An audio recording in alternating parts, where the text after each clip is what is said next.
Ini adalah Proton Saga baru finally korang tengok kat depan kita ni sekarang dah keluar Saga yang generasi keempat, generasi baru totally new. Apa pendapat korang kan? Banyak benda yang berubah daripada luar dalam kan. Kita tengok satu-satu. Daripada bahagian depan korang tengok lampu dia bahagian bawah ni ada grill, so dia macam tak sampai bumper ke bawah. Lepas tu lampu dia LED bersambung dengan dia punya chrome bahagian depan ni, dengan dia ada macam corak infinite bahagian depan sini. Tapi satu benda yang paling puas hati dengan Saga baru kali ni adalah bahagian belakang dia korang tengok dah macam Audi e-tron GT. Dia bagi light bar bersambung sampai kanan ke kiri berbentuk smoke, memang cantik gila. Ditambahkan lagi dengan diffuser bahagian bawah warna hitam ni agak besar tebal, menampakkan kereta ini nampak gah. Daripada bahagian belakang, view belakang, dan tak ada logo Proton kat bahagian belakang ni, cuma tulisan PROTON berserta ada badge IGT. IGT tu apa? Jom kita cerita. Daripada segi enjin, kereta ni bukan sahaja dapat body baru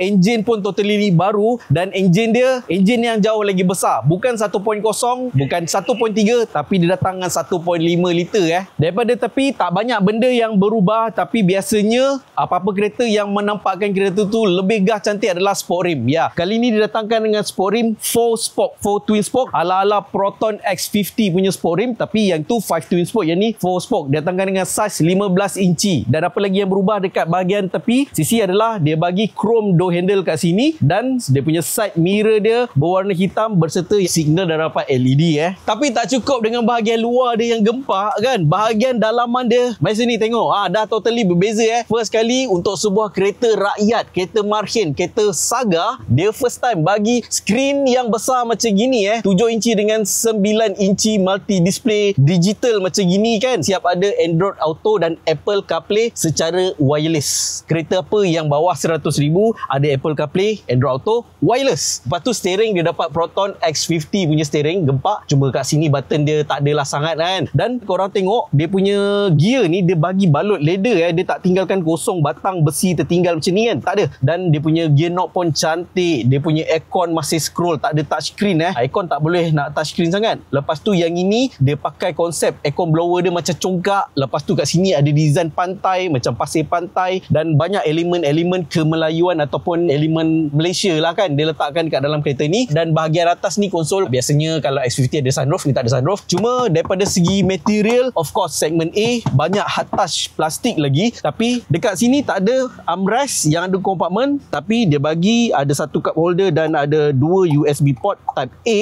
dan ada satu teh tarik hook, utility hook, korang boleh gantung korang punya teh tarik apa glove box, tak ada damper. Tapi be remind, this is segment A, kereta yang paling entry level dah dapat